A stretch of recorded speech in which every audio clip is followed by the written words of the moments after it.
Pernah tak kita dengan orang-orang toksik? Those people yang selalu downkan kita. Panggil kita hitam lah, panggil kita gemuk lah. Ada je benda yang tak kena. So how kita nak deal dengan orang-orang macam ni? First, kita kena ingat bahawa kita ni tak selalunya boleh kontrol diorang ni daripada muncul dalam hidup kita. Even as simple as ada orang bagi hate comments dekat social media kita. Even these tiny little things pun kita tak boleh nak control. So when things like this happen, apa reaksi kita? Adakah kita ni ter-affected sampaikan boleh merosakkan diri? Adakah kita ni nak jadi macam Joker? Okay, so kononnya Joker ni dulu orang baik, tapi sebab dia selalu disakiti, maka dia pun ended up jadi jahat.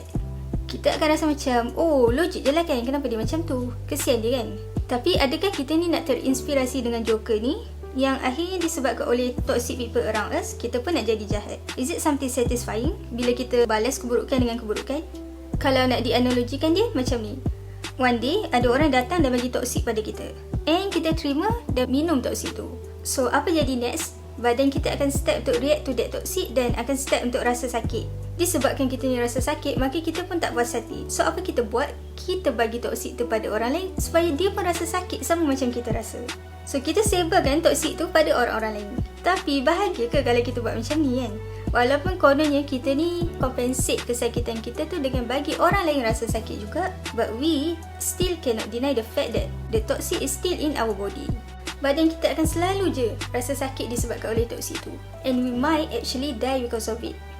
So, cara yang lebih bijak adalah kalau ada orang datang dan bagi toksik dekat kita, maka kita tak perlulah nak terima dan pergi minum toksik tu. Dan sebaiknya kita balas balik pemberi toksik tu dengan kita bagi balik dekat dia buah yang sedap. Sebab kita ni hanya akan mampu mengeluarkan apa yang ada dalam diri kita. Kalau kita cakap yang kita ni jadi jahat disebabkan oleh kesakitan yang kita alami tu, sebenarnya bukanlah kesakitan tu yang menyebabkan kita ni jadi jahat.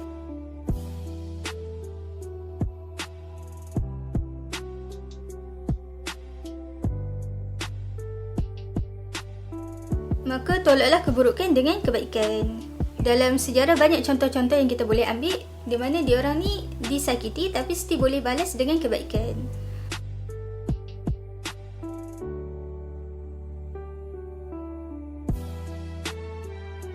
So kita akan tengok ketika baginda pergi berdakwah dekat Taif. Bila baginda berdakwah dekat Taif ni, bukan sekadar dakwah baginda ni ditolak. Malah beratus ni golongan para hamba dan orang-orang bodoh beratus sepanjang jalan semata-mata nak baling batu dekat baginda. Sampaikan berdarah-darah baginda ni kan. Sampai berkocak kasut baginda ni dengan darah. And then turunlah malaikat Jibril datang berjumpa dengan baginda dan beritahu, oh ni malaikat penjaga gunung ni dah ready dah. Anytime nak hempak penduduk Taif ni kalau baginda nak kan.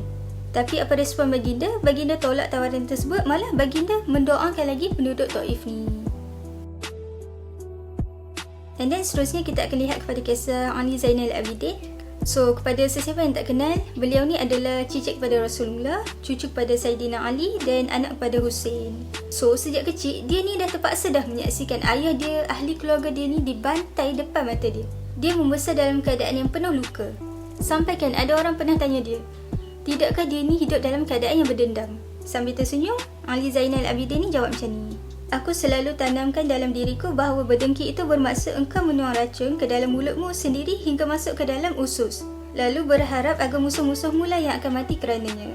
Apakah yang demikian itu tindakan orang berakal? So ini adalah di antara contoh-contoh yang terbaik yang mengajarkan kita erti bahawa apa yang penting tu bukanlah apa yang terjadi pada diri kita, melainkan apa yang penting tu sebenarnya adalah apa yang ada dalam diri kita. Sebab kita hanya akan mampu mengeluarkan apa yang kita ada. Dan kita as a Muslim, kita hanya ada kebaikan. Maka buat hati-hati yang terluka, it's okay. Marilah kita mengambil inspirasi daripada yang benar. Jika sebelum ni kita terinspirasi dengan Joker, maka sekarang marilah kita terinspirasi pula dengan orang-orang yang beriman. Adakah sama orang-orang yang beriman dengan orang-orang kafir? Jawapannya pasti tak sama. Kerana kita punya standard yang berbeza. Dan standard kita tak sama dan tak pantas seperti standard orang-orang kafir.